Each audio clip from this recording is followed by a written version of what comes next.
Hi ಎಲ್ರಿಗೂ welcome back to my channel. ಇವತ್ತು ನಾನು ಮುಂಬೈ ಸ್ಟೈಲ್ ವಡಾ ಪಾವ್ ಮಾಡೋದು ಯಾವ ರೀತಿ ಅಂತ ಹೇಳ್ಕೊಡ್ತೀನಿ. ನಾನಿಲ್ಲಿ ಮೊದಲಿಗೆ 3 ಆಲೂಗೆಡ್ಡೆನ ಬೇಯಕ್ಕೆ ಇಡ್ತಾ ಇದ್ದೀನಿ. ಆಲೂಗೆಡ್ಡೆ ಬೆಂದ್ಮೇಲೆ ಸಿಪ್ಪೆ ತೆಗೆದು ಇದನ್ನ ನೀಟಾಗಿ ಸ್ಮ್ಯಾಶ್ ಮಾಡ್ಕೊಳ್ಳಿ. ಸ್ಮ್ಯಾಶ್ ಮಾಡ್ಕೊಂಡಾದ್ಮೇಲೆ ನಾನಿಲ್ಲಿ ಒಗ್ಗರಣೆಗೆ ಒಂದು ಪೇಸ್ಟ್ನ ರೆಡಿ ಮಾಡ್ಕೊತಾ ಇದ್ದೀನಿ. ಪೇಸ್ಟ್ಗೆ 5 ಬೆಳ್ಳುಳ್ಳಿ 2 ಮೆಣಸಿನ್ಕಾಯಿ ಹಾಕೊಂಡು ನೀಟಾಗಿ ಪೇಸ್ಟ್ ಮಾಡ್ಕೊತೀನಿ. ಒಗ್ಗರಣೆಗೆ 3 ಟೇಬಲ್ ಸ್ಪೂನ್ ಎಣ್ಣೆ, ಸಾಸಿವೆ, ಜೀರಿಗೆ, ಕರಿಬೇವಿನ ಸೊಪ್ಪು, ಆಲ್ರೆಡಿ ನಾವು ಜಜ್ಜಿಟ್ಕೊಂಡಿರೋಂಥ ಪೇಸ್ಟ್ನ ಹಾಕೊಂಡು ನೀಟಾಗಿ ಫ್ರೈ ಮಾಡ್ಕೊತೀವಿ. ಈಗ ನಾವು ಇದಕ್ಕೆ ಆಲ್ರೆಡಿ ಸ್ಮ್ಯಾಶ್ ಮಾಡಿರುವಂಥ ಆಲೂಗೆಡ್ಡೆನ ಆ್ಯಡ್ ಮಾಡ್ಕೊಳ್ಳೋಣ.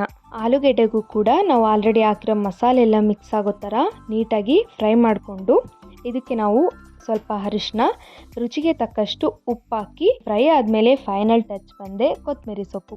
ಹಿಟ್ಟು ರೆಡಿ ಮಾಡ್ಕೊಳ್ಳೋದಕ್ಕೆ ಮೊದಲಿಗೆ ಕಡಲೆ ಹಿಟ್ಟು 1 ಬೌಲ್, ಸ್ವಲ್ಪ ಜೀರಿಗೆ, ಸ್ವಲ್ಪ ಅಚ್ಕಾರದ ಪುಡಿ, ರುಚಿಗೆ ತಕ್ಕಷ್ಟು ಉಪ್ಪು ಹಾಕಿ ನೋಡಿ ಇಷ್ಟು ಕನ್ಸಿಸ್ಟೆನ್ಸಿಗೆ ಕಲಿಸ್ಕೊಂಡ್ರೆ ಹಿಟ್ಟು ರೆಡಿ ಆಗುತ್ತೆ.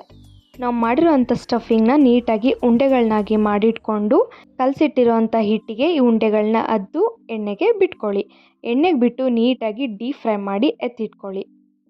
ನಾನೀಗ ಇದೇ ಬಾಣಲಿಗೆ ರೆಡ್ ಕಲರ್ ಚಟ್ನಿ ಪುಡಿ ಮಾಡ್ಕೊಳ್ಳೋದಕ್ಕೆ ಅದೇ ಹಿಟ್ಟನ್ನು ನೀಟಾಗಿ ಉಡಿಯಾಗಿ ಬಿಟ್ಕೊತೀನಿ. ಇದನ್ನು ಕೂಡ ನೀಟಾಗಿ ಫ್ರೈ ಮಾಡಿ ಎತ್ತಿಟ್ಕೊಂಡು ಈಗ ಈ ಹುಡಿನ ಒಂದು ಮಿಕ್ಸಿ ಜಾರ್ಗೆ ಹಾಕ್ಕೊಂಡು ಸ್ವಲ್ಪ ರೆಡ್ ಚಿಲ್ಲಿ ಪೌಡರು, ರುಚಿಗೆ ತಕ್ಕಷ್ಟು ಉಪ್ಪು ಹಾಕ್ಕೊಂಡ್ರೆ ರೆಡ್ ಚಟ್ನಿ ಪುಡಿ ರೆಡಿ ಆಗೋಗುತ್ತೆ. ನಾವಿಲ್ಲಿ ಗ್ರೀನ್ ಚಟ್ನಿ ಮಾಡೋದಕ್ಕೆ ಮೆಣಸಿನ್ಕಾಯಿ, ಬೆಳ್ಳುಳ್ಳಿ, ಕೊತ್ತಂಬರಿ ಸೊಪ್ಪು ಹಾಕ್ಕೊಂಡು ರುಬ್ಬಿದ್ರೆ ಸೂಪರಾಗಿರೋ ಗ್ರೀನ್ ಚಟ್ನಿ ರೆಡಿ ಆಗುತ್ತೆ. ನಾನಿಲ್ಲಿ ತವಾ ಮೇಲೆ ಸ್ವಲ್ಪ ತುಪ್ಪ ಸವರಿ ಪಾವ್ನ 2 ಸೈಡು ನೀಟಾಗಿ ಬಿಸಿ ಮಾಡ್ಕೊತೀನಿ. ಬಿಸಿ ಮಾಡಿರೋಂಥ ಪಾವ್ಗೆ ಒಂದು ಸೈಡ್ಗೆ ಗ್ರೀನ್ ಚಟ್ನಿ ಹಾಕಿ ಇನ್ನೊಂದು ಸೈಡ್ಗೆ ರೆಡ್ ಚಟ್ನಿ ಪುಡಿ ಹಾಕಿ ಮಧ್ಯದಲ್ಲಿ ವಡ ಇಟ್ಟು ಫ್ರೈ ಮಾಡಿರೋವಂಥ ಮೆಣಸಿಕಾಯಿನ ಇಟ್ಕೊಂಡು ತಿಂತಾ ಇದ್ರೆ ಆಹಾ ಸಖತ್ ಟೇಸ್ಟಿಯಾಗಿರೋ ವಡಾ ಪಾವ್ ರೆಡಿಯಾಗೋಗುತ್ತೆ.